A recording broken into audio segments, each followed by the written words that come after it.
يهده الله فلا مضل له ومن يضلل فلا هادي له. أشهد أن لا إله إلا الله وأشهد أن محمدا عبده ورسوله.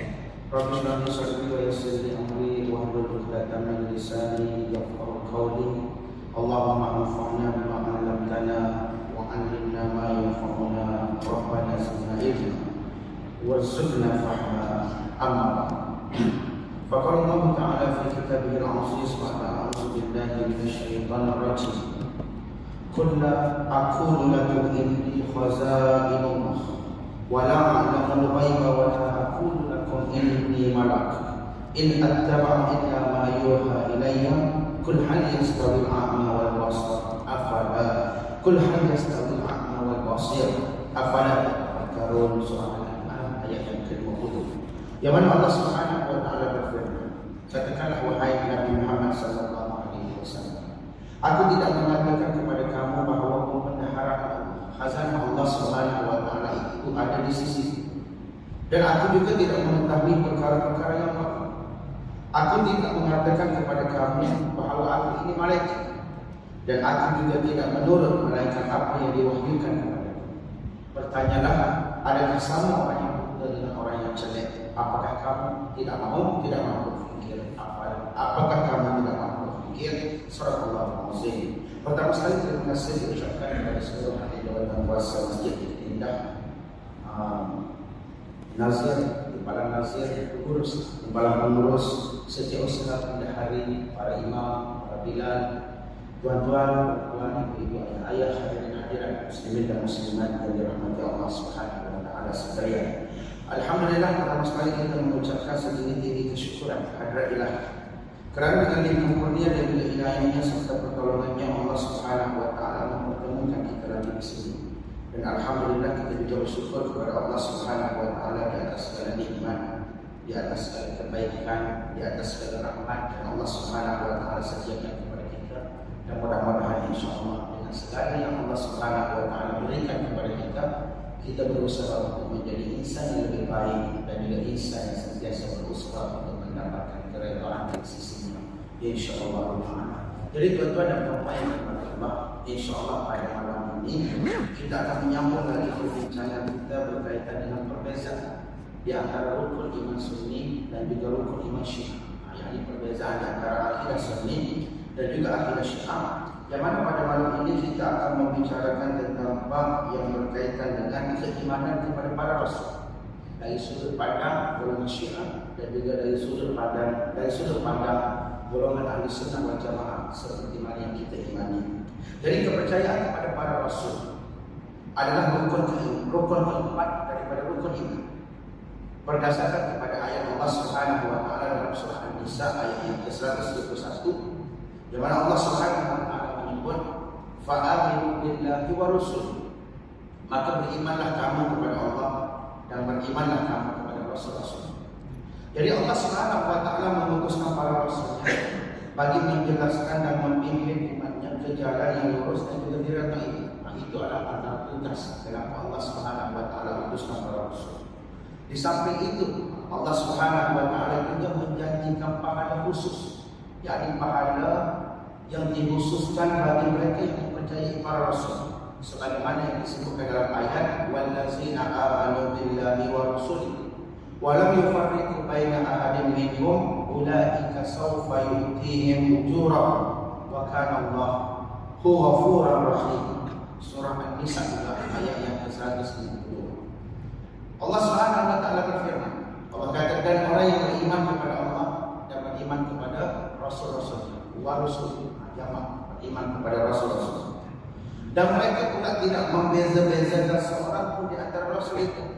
Dan dengan arti kata tidak beriman kepada seorang kemudian beriman kepada seorang yang lain, beriman kepada sebahagian kemudian mengkufuri sebahagian yang lain, ataupun beriman kepada sebahagian syariat yang lain, mengingkari syariat tersebut dan beriman kepada sebahagian syariat yang lain, kemudian mengingkari syariat yang lain. Maka itu juga merupakan antara bentuk kita kata membeza-bezakan. Adapun meletakkan kedudukan para nabi dan juga para rasul seperti mana yang diletakkan oleh Allah Subhanahu wa taala, seperti mana Allah Subhanahu wa taala meletakkan baginda Nabi sallallahu alaihi wasallam sebagai penghulu kepada segala nabi, Sayyidul Mursalin, Sayyidul Nabiyyin wal Mursalin, pendahulu kepada segala nabi dan juga pendahulu kepada segala rasul, maka itu tidak dinamakan sebagai membeza-bezakan. Begitu juga apabila kita meletakkan Nabi sallallahu alaihi wasallam sebagai khatimun nabiyyin ataupun khatimun anbiya, penutup kepada segala nabi, maka itu juga tidak merujuk kepada perbezaan kepada para nabi dan juga para rasul, kerana kedudukan itu diletakkan dan juga ditetapkan oleh Allah Subhanahu wa taala. Dan sudah pasti kedudukan yang ditetapkan oleh Allah Subhanahu wa taala itu merupakan kedudukan sebagaimana yang ada dalam ilmu dan juga pengetahuan Allah Subhanahu wa taala. Adapun membeza-bezakan para nabi dengan beriman kepada sebahagian, tidak beriman kepada sebahagian, ingkar kepada sebahagian, taat kepada sebahagian perintah daripada para nabi, maka itu tidak dibenarkan. Dan inilah yang dimaksudkan dengan walau yufarriqu, dan tidak membeza-bezakan seseorang pun di antara rasul-rasul ini. Maka yang demikian itu kata Allah akan memberi pahala kepada mereka sebab mereka percaya kepada para nabi dan juga para rasul. Dan ingatlah Allah Subhanahu wa taala itu Maha Pengampun lagi Maha Pengasih. Perkara ini kepada orang yang dirahmati Allah kita kena bagi kredit. Perkara ini disepakati oleh Sunni dan juga Syiah. Jadi mereka sepakat bahawa kena percaya, kena beriman kepada Rasul. Itu sepakat. Namun dia ada namun dia. Namun tapi namun dan juga tapi itulah tuan-tuan dan puan-puan yang dirahmati Allah yang kita kena tengok. Namun wujud perbezaan pendapat yang mendasar, yaitu apabila Syiah berusaha menyamakan para rasul dengan imam-imam mereka. Yang dengan imam Syiah yang disebut sebagai imam 12 nabi. Mereka berpandangan bahawa imam ataupun wilayah adalah masalah agama yang paling penting dan setara dengan kenabian dari segi kesempurnaan diri yang disebut sebagai insan kamil.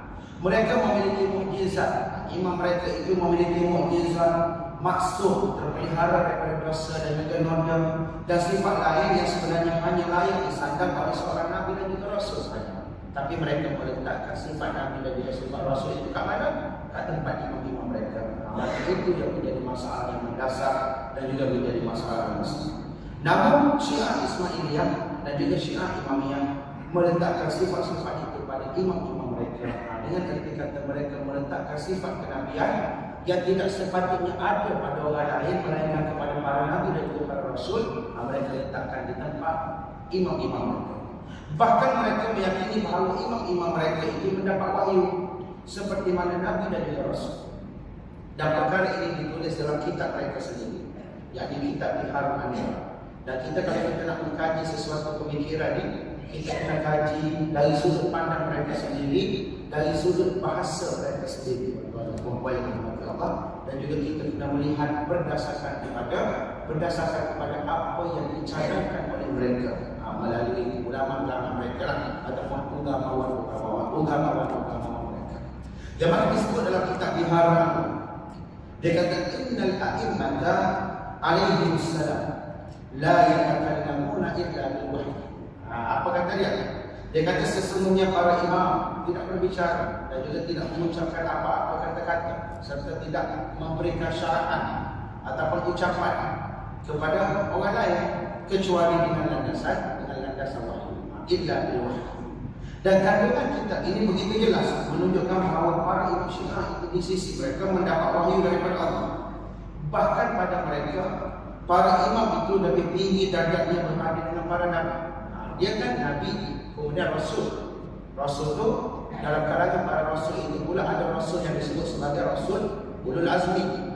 5 rasul ataupun 5 nabi dan 5 rasul yang Allah Subhanahu wa taala uji mereka dengan ujian yang begitu dahsyat dan juga ujian yang begitu hebat. Maka kedudukan mereka sudah pasti berbeza dengan nabi-nabi yang lain.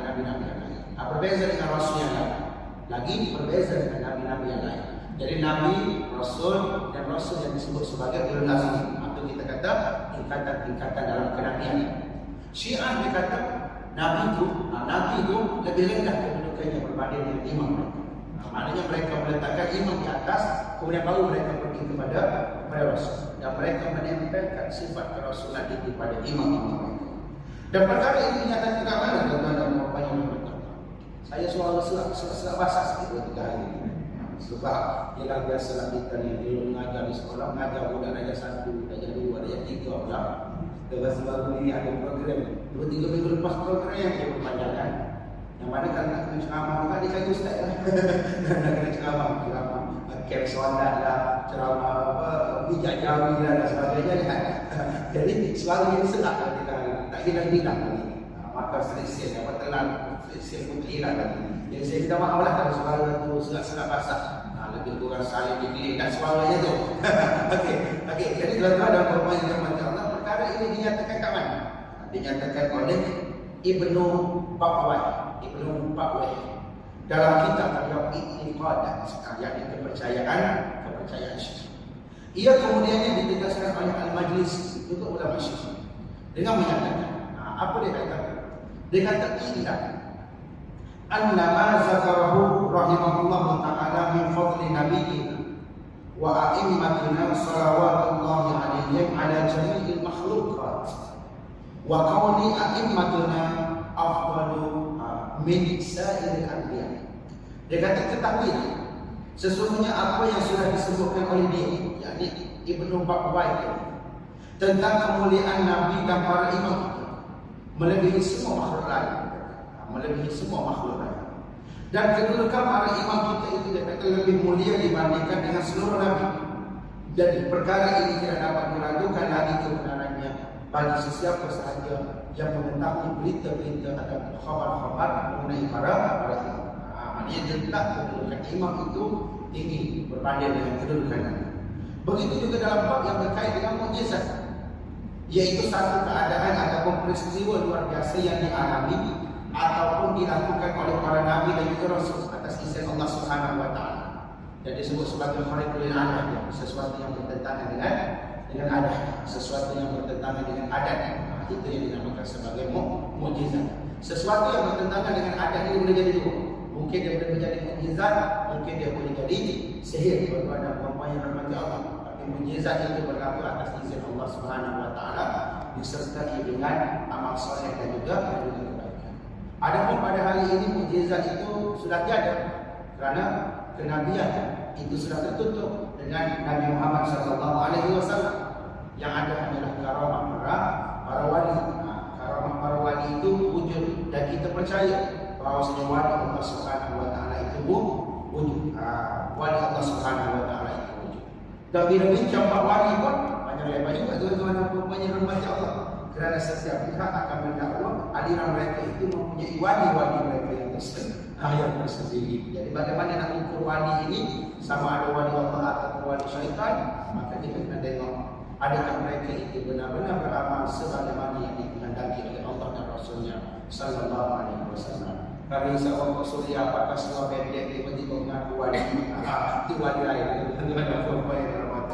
Macam yakin dia mengaku dia wali, mengaku dia utusan Tuhan pada peringkat awalnya, dan sekali tak puas hati. Setakat jadi wali dia berbangga.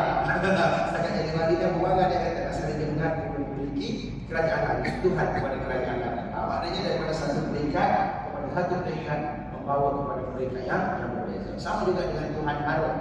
Suatu ketika dahulu masyhur dalam kes yang melibatkan pembunuhan pegawai Nabi SAW. Tuhan Harun pada peringkat awal mula-mula dia mengaku dia semayang dia dapat naik ke langit. Kemudian dia mengaku jadi Nabi. Tak puas hati jadi Nabi, dia mengaku jadi Tuhan. Dia juga tuan-tuan dan puan-puan yang dirahmati Allah. Golongan-golongan yang sesat ni, pemikiran mereka hanya terbatas mengenai perkara tersebut, sedangkan mereka tidak bertindak sebagaimana yang dikehendaki oleh Allah Subhanahu wa taala. Tuhan Harun itu adalah kakak kampung saya di Kelantan, di Kulanas, Kediri. Rumah dia memang ingat suatu masa dia waktu itu dia buat nama tuan, dia buat ni pengubahan wan haram. Dia kutip duit daripada orang kampung, menyelamatkan dia menjadi bagi fulan. Dia dihalau keluar kampung, dia asal di Raut, dia kahwin dengan kampung saya. Pada kali pertama ketika manusia mendakwa naik ke langit itu, orang kampung tak percaya. Halal ke kampung. Kemudian bila dia balik dengan membawa harta kekayaan, bawa duit dan sebagainya, orang kampung percaya itu pada perempuan yang bermata. Tarik balik segala kata-kata yang ada itu melapor. Lepas tu di situ depan pada tu selesai melabur tak lama tu tiba-tiba dengan cerita berlaku kematian pegawai alam yang faham dan yang terlibat dalam kes itu adalah orang yang mengaku sebagai Tuhan Harun. Saya tengok siapa Tuhan Harun? Rupanya orang kapan? Rupanya orang kapan kan? Rupanya macam tu. Nak kata manusia begitulah keadaannya. Kali pertama sebab dia tak bawa apa-apa harta, orang kata dia bila dia dakwa dia dapat naik ke langit tu orang tu tak ada sama. Tapi bila dia bawa banyak duit yang banyak dan sebagainya tu, dia lah dia nak sesak siapa yang penting duit tu penting. Dia jadi macam tu. Keadaan manusia tu ada perempuan yang mati, dia dirahmati. Kita terangkan pelaburan yang bercanda dengan Islam, mana ada pelaburan yang menjamin keuntungan yang tetap, mana ada pelaburan yang bayar hari ini, esok tiba-tiba dah dapat kurangan dan sebagainya. Kita terangkan dah. Tapi orang tak dengar pada waktu itu.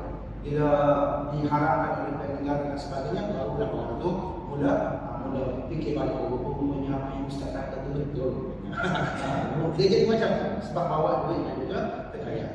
Dan akhir zaman nanti Dajjal pun begitu. Dia akan datang bawa duit, bawa kekayaan, bawa sesuatu yang indah dan juga mempesonakan. Dan mudah-mudahan kita terlibat apa yang berkata Allah. Dan mudah-mudahan kita tak sampai ke zaman itu. Sebab zaman itu merupakan zaman yang penuh dengan fitnah dan juga zaman yang penuh dengan kejahatan. Zaman yang penuh dengan fitnah dan juga zaman yang penuh dengan kejahatan. Takut-takut kita tak mampu untuk mengawal diri kita, tak mampu untuk mempertahankan keimanan kita pada waktu itu. Na'udzubillah min dzalik. Kita berlindung kepada Allah daripada suasana yang demikian, daripada suasana yang demikian. Okey. Mana tadi? Okey, begitu juga perihal yang berkaitan dengan mukjizat. Okey. Jadi mukjizat ini tujuannya adalah untuk membuktikan kebenaran agama dan berfungsi sebagai senjata dalam menghadapi musuh-musuh yang menentang dan tidak mahu menerima ajaran yang dibawa oleh seorang.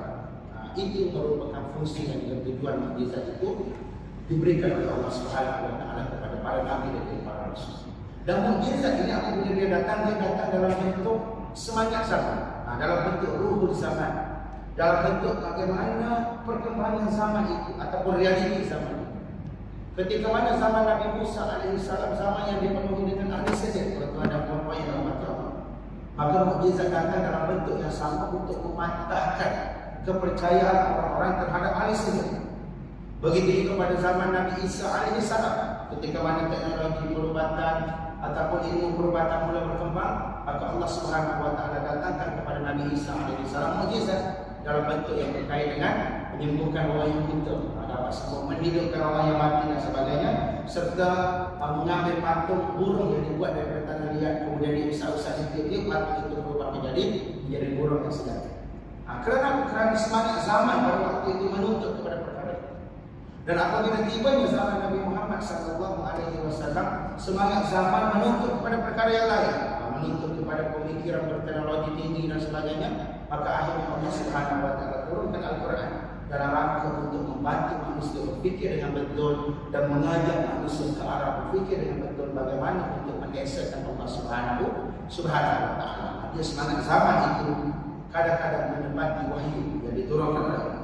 Yang menarik perhatian golongan Sunni dalam persoalan ini adalah dalam kitab-kitab Syiah itu banyak disebutkan bahawa para imam-imam Syiah dibekalkan juga dengan mukjizat seperti mana para nabi dan juga para rasul. Bahkan para imam Syiah memberi perhatian yang besar dalam persoalan mukjizat dengan munculnya berbagai kitab yang membahas dan membicarakan tentang mukjizat para imam, seperti kitab Uyun Al-Mukjizat karya Muslim bin Abdullah. Dan antara mukjizat imam yang disebutkan dalam kitab itu ialah para imam mampu menghidupkan orang mati, dapat berkomunikasi dengan haiwan, dan mengetahui perkara-perkara yang sudah terjadi dan dunia yang akan terjadi. Juga kitab yang Al-Ma'ajiz yang ditulis oleh Hisham Al-Bahrani juga menceritakan perkara yang sama. Bahkan beliau menulis 2 kitab tentang perkara ini. Selain dari kitab yang kita sebutkan tadi, ada satu lagi kitab yang disebut sebagai Madinatul Ma'ajiz. Dalam kedua-dua kitab ini disebutkan apa? Bahawa imam mengetahui apa sahaja keadaan dan peristiwa yang terjadi di langit atau di bumi. Dan perkara ini yang disebutkan oleh seorang ulama kontemporer Syiah, yaitu Muhammad Husni Kashif Al-Walida dalam buku beliau Aslus Syiah wa Usuliha, asas Syiah dan juga asas dan juga usulnya. Yakni kita kata usul ini merujuk kepada pegangan dasar Syiah itu, pegangan dasar Syiah itu sendiri. Dan perlu disebutkan di sini, Syiah Zaidiyah adalah satu golongan yang besar dalam Syiah Zaidiyah.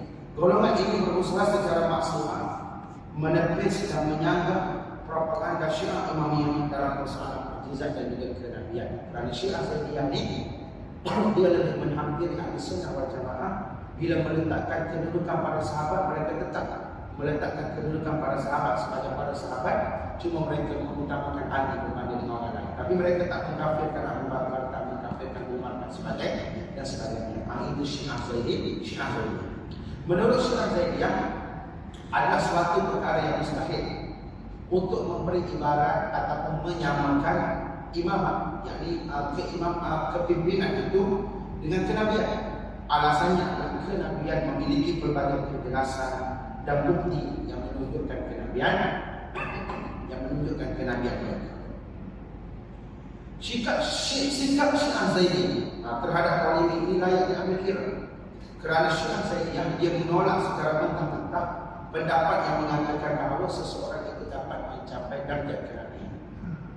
Tak ada siapa yang boleh mencapai darjat kenabian, kerana kenabian itu bukan diusulkan oleh orang bagi Allah, melainkan pilihan daripada Allah Subhanahu wa taala semata, pilihan daripada Allah Subhanahu wa taala semata. Bahkan Imam Ali yang juga disepakati oleh Syiah Zaidiyah sebagai pemimpin yang paling layak dibandingkan dengan khalifah yang lainnya, mereka meletakkan Ali lebih utama, paling layak dalam perbezaan politik biasa itu. Menurut pandangan mereka tidak sampai kepada tahap darjat kenabian. Walaupun mereka letak kedudukan Ali di tempat yang tinggi, tapi mereka tak kata Ali itu sampai ke tahap ataupun darjat kenabian. Imam Abu Hasan Asy'ari mengasas kepada aliran Asy'ariyah yang kita anuti, yang kita pegang, kita pelajari di sebahagian besar Nusantara pada hari ini dan juga di beberapa wilayah di dunia Arab seperti di Mesir dan juga beberapa tempat yang lain.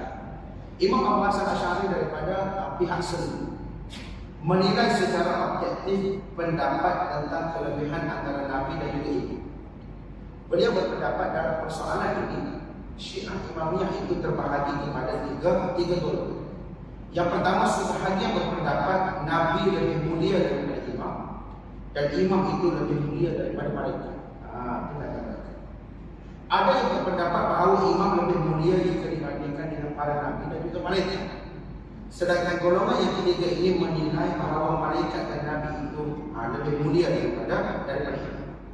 Dan sebenarnya di samping ketiga-tiga pandangan ini terdapat satu lagi pandangan lain yang dicetuskan oleh Syekh Mufid, yaitu seorang ulama Syiah bahawa Imam lebih mulia berbanding dengan para Nabi, kecuali para Nabi yang termasuk dalam golongan ulul azmi bagi mereka. Dengan arti kata Nabi ke Rasul itu tak kisah, imam mereka boleh berada di atas, melainkan ulul azmi yang 5 dia, yang mereka tak dapat nak capai darjat kenabian dan juga kerasulan. Maka itulah satu kita kata dakwah yang melampau, kerana meletakkan kedudukan insan pilihan Tuhan dengan kedudukan iman, dengan kedudukan imam atau pemimpin yang mereka yang hanya merupakan pilihan mereka semata-mata. Maka oleh sebab itu kita berhati-hati dengan perkara-perkara yang sebab. Kemudian seterusnya iman kepada hari kiamat. Apa yang membezakan antara kita dan juga mereka?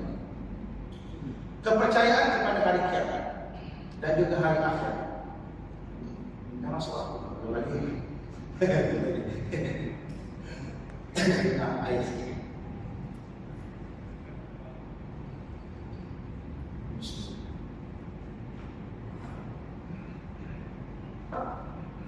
Okey.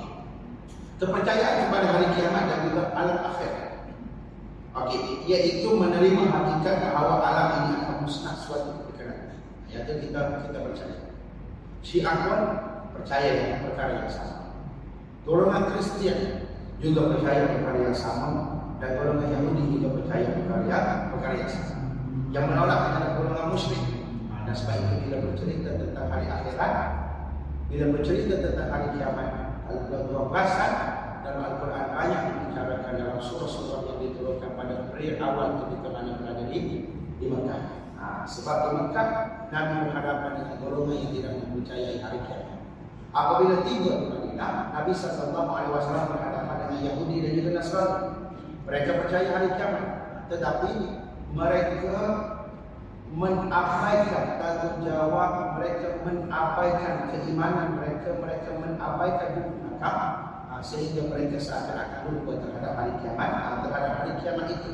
Lalu akhirnya Allah Subhanahu Wa Taala mendidik Nabi, menurunkan kepada Nabi wahyu yang berbentuk peraturan untuk menghadapi hari kiamat dengan betul. Maka itu yang membezakan surah-surah awal, surah-surah dari nuzul amma, nuzul ke-30 itu, dan surah-surah yang bermula dari surah Nun hingga ke bawah itu, dengan juz-juz yang awal yang membicarakan tentang banyak tentang hukum hakam dan juga tentang kehidupan, berbuat baik kepada ibu bapa, itu dan juga ini, yang mana semuanya itu adalah menuntut kita untuk mendapat keselamatan di hari akhirat. Okey. Pada masa itu, semua manusia yang mati akan dibangkitkan kembali bagi mempertanggungjawabkan semua amalan-amalan yang mereka lakukan ketika mana mereka hidup di atas dunia pada hari ini. Kemudian Allah Subhanahu Wa Taala akan membalas amalan itu dengan balasan yang seadil-adilnya. Dengan arti kata dunia ini, kalau anda kata kita rasa apa yang kita tak dapat keadilan yang sempurna. La takhaf wa la tahzan. Jangan kamu sedih dan juga jangan kamu berduka cita, kerana keadilan yang sebenar akan tiba di hari akhirat.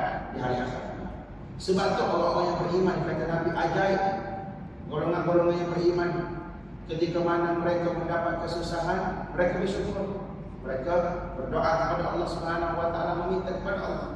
Ketika mana mereka diberi kesenangan, bantuan dan apa yang rahmat Allah, mereka meminta kepada Allah Subhanahu Wa Taala. Mereka juga bersyukur kepada Allah. Kerana apa?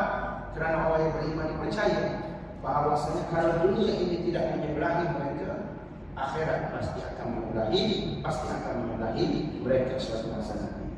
Cumanya dalam rangka kita menjalani kehidupan kita di atas muka bumi ini, kita kena berazam, kita kena berusaha, kita kena berikhtiar, dan seterusnya kita bertawakal letak kepada Allah Subhanahu Wa Taala untuk menetapkan bagaimana takdir kita itu berjalan setelah kita berusaha untuk memastikan takdir itu berjalan dengan baik. Okey. Oleh itu kiamat dalam agama Islam ini dinamakan dengan berbagai nama. Disebut hari kiamat, disebut hari kebangkitan, disebut sebagai hari pembalasan, hari pengadilan dan juga hari perhitungan.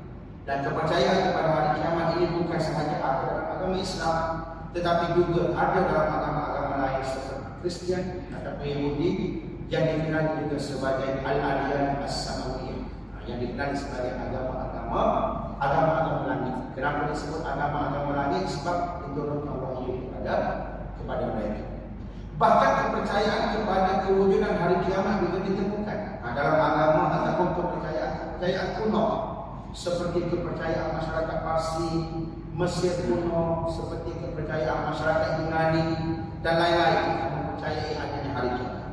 Perbezaan mereka terletak pada cara menilai kebangkitan, apakah dengan roh dan jasad ataupun dengan roh sahaja tanpa jasad. Dan ini yang menjadi perbahasan dalam kalangan agamawan ataupun dalam kalangan aliran-aliran dalam Islam. Ulama-ulama kita bahas, kita ini dibangkitkan roh dengan jasad ke ataupun dibangkitkan roh semata-mata. Sebab apa timbul perbahasan itu tuan-tuan dan puan-puan yang dirahmati Allah pada zaman awal, zaman Nabi SAW tak timbul, tapi dia timbul kemudian. Sebab pada zaman kemudian kemasukan ilmu-ilmu falsafah daripada Yunan, kemasukan orang-orang Parsi ke dalam Islam dan sebagainya, menuntut kepada, kita kata menuntut kepada perlunya ada pihak yang memberikan jawapan yang konkret terhadap persoalan-persoalan yang mereka timbulkan. Belum lagi kita kata syubhah-syubhah yang dikemukakan oleh aliran-aliran ataupun firqah-firqah yang sesat yang mendakwa diri mereka sebagai Islam, seperti Mu'tazilah, Jahmiyah dan sebagainya, Qadariyah dan sebagainya. Maka oleh sebab itu dia menuntut kepada satu jawapan. Maka disebabkan itulah ulama-ulama kita mempelajari ilmu kalam, mempelajari ilmu falsafah, mempelajari ilmu makulat, cara untuk berkata-kata, mempelajari ilmu mantik. Dan kesemua ilmu itu dihubungkan dan digabungkan untuk memberikan jawapan kepada persoalan-persoalan yang timbul. Zaman awal benda macam tu tak timbul sangat, sebab zaman awal apa-apa balik kepada Al-Quran dan Sunnah Nabi sallallahu alaihi wasallam. Tapi bila masuk golongan-golongan yang pada asalnya tak percaya kepada Al-Quran dan Sunnah, masuk ke dalam agama Islam, tak pula ada sebahagian yang cuba untuk menentang Islam melalui cara yang demikian, melalui cara berfikir teori-teori yang mereka reka dan juga mereka cipta. Maka muncullah ulama-ulama yang mempertahankan akidah Islam berdasarkan kepada cara bagaimana mereka Islam. Lalu muncullah Al-Quranul Kalam yang dikenali sebagai Asy'ariyah Maturidiyah dalam mendapati persoalan-persoalan akidah pada waktu itu. Jadi kita kata keseluruhan ulama-ulama ini bila disebut mereka mempertahankan akidah, maka kita beri kepada mereka gelaran rahimahullah. Semoga Allah merahmati mereka, meredai mereka di atas usaha mereka mempertahankan benteng akidah yang kukuh dan juga benteng akidah yang kuat. Jadi perkara mengenai hari kiamat ini adalah kepercayaan umum yang diyakini oleh setiap manusia.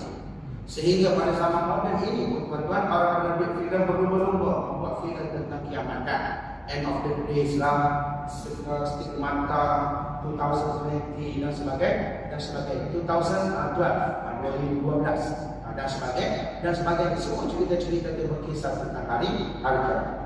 Dan kita menghargai nilai-nilai filem ini berkenaan dengan kepercayaan mereka tentang akan terjadinya hari kiamat.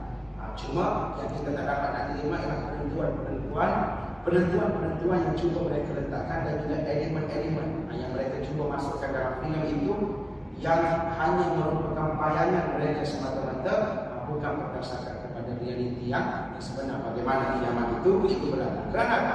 Kerana semua itu adalah rahsia daripada Allah Subhanahu wa taala. Sebagaimana dalam filem 2012, ramalan kiamat berlaku dibuat berdasarkan kepada kalender suku Maya yang menetap di Republik Guatemala mereka kata. Jadi diambil kalender buat tu, kemudian diramal kiamat berdasarkan kepada apa yang diramalkan oleh buat tersebut. Maka itu tak betul lah tuan-tuan dan puan-puan yang dirahmati Allah. Kerana kiamat ini adalah rahsia daripada Allah Subhanahu wa taala.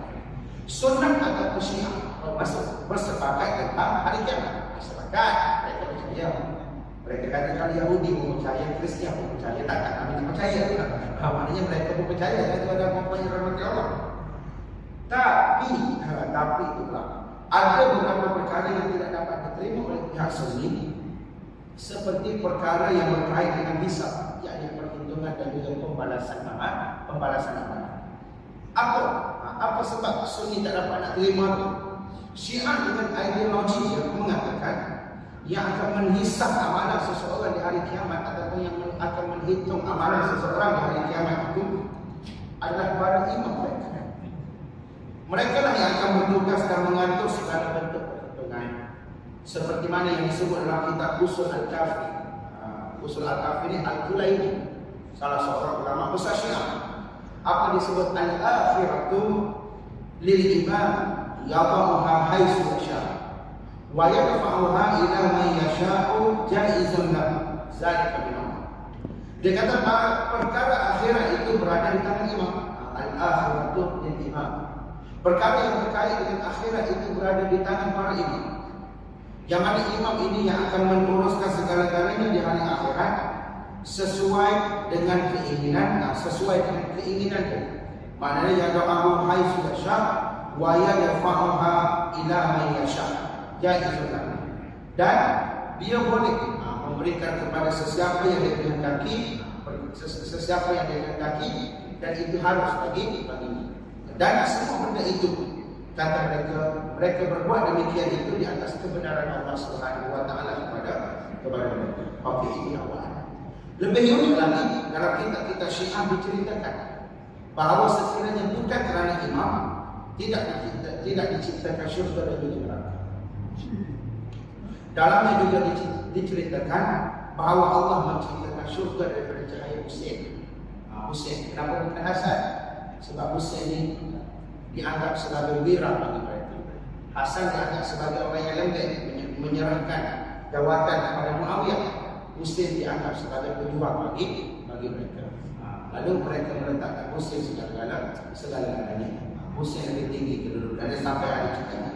Kitab-kitab mereka juga menyatakan perkara pertama yang akan ditanya pada hari kiamat adalah tentang kecintaan seseorang dan kesetiaannya terhadap ahlul bait, Dan sebab itu mereka begitu memuliakan ahlul bait mesti mereka. Ahlul bait mesti mereka lah orang-orang yang rahmati Allah, sehingga mereka meletakkan ahlul bait pada kedudukan yang berlebihan. Di samping itu dia kata penduduk Qum. Qum ni di Iran. Tidak melalui proses hisab seperti mana orang awam.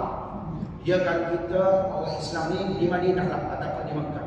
Di Mekah tu mempunyai kedudukan yang berbeza lah, kerana dia merupakan tanah haram, bumi haram. Mereka Qum lah bumi haram bagi mereka kan. Dan juga Karbala lah. Okey, dia kata penduduk Qum tidak melalui proses hisab seperti mana orang awam, seperti melalui titian siratul mustaqim dan juga timbangan yang disebut sebagai mizan. Penduduk Qum akan dihisab dalam kubur masing-masing. Selepas itu dibagikan dan langsung dibawa menuju ke syurga. Tak perlu melalui proses seperti mana orang awam melalui proses. Dia ada kabel dia imam. Kabel dia imam dia. Sebab imam dia yang buat apa? Yang buat hari kiamat tu dia nak buat apa dia boleh buat. Dia nak hitung siapa dia boleh hitung. Jadi dalam kitab dia pun dah tunjukkan betapa korup dia imam mereka di dua-dua dan perempuan. Jadi rahmat Allah. Sampaikan okey, yang mana kroni-kroni itu boleh masuk surga direct tanpa perlu adanya hisab seperti mana orang awam perlu melalui hisab. Sedangkan kita dalam Islam setiap orang akan dihisab. Ahli sunnah percaya setiap orang akan dihisab. Cuma cara hisab berbeza berdasarkan kepada dan berdasarkan kepada amalan. Dan di syurga disediakan pintu khusus bagi mereka. Dan inilah sebahagian daripada paparan dan rentetan ideologi Syiah tentang kejadian dan peristiwa yang akan berlaku di hari kiamat. Syiah meyakini bahawa urusan menguruskan syurga dan juga neraka diserahkan sepenuhnya kepada para imam. Diserahkan kepada para imam. Jadi imam mereka boleh nak masuk ke siapa-siapa dalam syurga dan boleh nak masuk ke siapa-siapa dalam neraka. Mulai daripada kebangkitan dari kubur melalui titian siratul mustaqim, menjalani proses timbangan, dan yang terakhir sama ada seseorang itu akan masuk syurga ataupun neraka berada di tangan para imam mereka. Berbeza dengan Sunni yang mana kita percaya perkara masuk syurga ataupun neraka itu berada di tangan Allah, berada di bawah kekuasaan Allah, berada di bawah rahmat dan juga kasih sayang Allah Subhanahu wa taala semata-mata. Sebagaimana yang direpotkan oleh Ubadah bin Samit radhiyallahu taala anhu, beliau berkata Rasulullah sallallahu alaihi wasallam telah bersabda, Nabi kata man syahida an la ilaha illallah wahdahu man syahida an la ilaha illallah wahdahu la syarika lahu wa anna Muhammadan abduhu wa rasuluhu wa anna Isa abdullah wa rasuluhu wa rasuluhu wa kalimatuhu alqaha ila Maryam wa ruhun minhu wal jannatu haqqun wan naru haqqun adkhalahu Allahu jannata ala ma kana min amal. Nabi kata sesiapa yang bersaksi bahawa tidak ada Tuhan yang berhak disembah selain daripada Allah, kemudian bersaksi pula Allah itu tidak ada sekutu baginya, bersaksi pula bahawa Nabi Muhammad itu adalah hamba-Nya dan juga rasulnya, dan bersaksi pula bahawa Nabi Isa itu adalah hamba-Nya, rasulnya dan kalimahnya yang disampaikannya kepada Maryam, serta roh daripadanya, serta bersaksi pula bahawa syurga itu adalah benar adanya, bersaksi pula bahawa neraka itu benar adanya, maka Allah pasti akan memasukkannya ke dalam syurga sebagaimana amalan yang sudah dilakukannya. Hadis riwayat Al-Bukhari dan juga hadis riwayat Imam Muslim. Maknanya syurga dan juga neraka berada di tangan Allah yang menentukan. Sama ada dengan rahmat dan kasih sayang Dia atau dengan kemurkaan Dia akan menetapkan seseorang itu berada di mana. Okey. Kemudian yang terakhir, iman kepada qada dan juga qadar ataupun iman kepada takdir. Jadi takdir ini adalah rukun iman yang terakhir ataupun rukun iman yang kedua. Takdir wajib diimani oleh umat Islam. Kita tidak percaya ada takdir dalam diri kita. Fa inna takdir wala yuta'ala.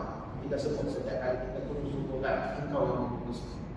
Tak ada siapa yang memutuskan ke atas. Tidak ada sesiapa yang diputuskan ke atas sesiapa. Dengan arti kata Allah Subhanahu wa taala yang menentukan segala-galanya.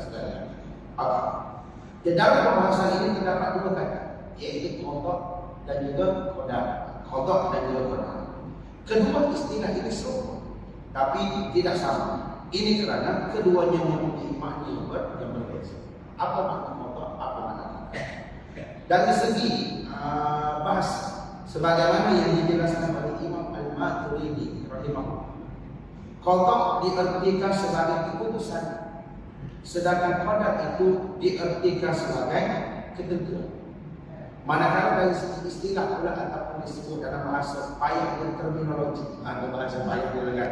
Dari segi istilah tuan-tuan, dari segi maksud, menurut pandangan agama, qadar itu adalah takdir Allah Subhanahu wa taala sejak azal, yakni ketentuan Allah yang Allah Subhanahu wa taala tetapkan kita untuk kita sejak daripada azal.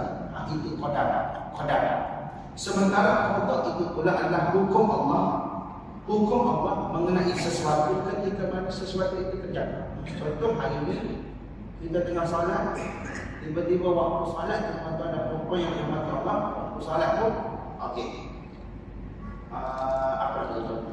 Dan begitu kita baik kan kita doa. Tiba-tiba tengah salat tu dan lengkap itu merupakan qada ataupun ketentuan suatu peristiwa itu terjadi. Ketentuan suatu peristiwa itu terjadi. Jadi qadar merujuk kepada ketentuan sejak daripada azali, manakala qada itu merujuk kepada apa yang terjadi sewaktu peristiwa itu terjadi. Itu yang dinamakan sebagai qada, keputusan Allah Subhanahu wa taala. Sebab itu qada dia boleh berubah. Di ayat yang sebutkan. Dia boleh berubah berdasarkan kepada amal soleh kita, berdasarkan kepada doa kita. Kerana apa? Kerana ketentuan itu adalah milik Allah Subhanahu wa taala. Jadi kita bagi laluan untuk azan, insyaallah.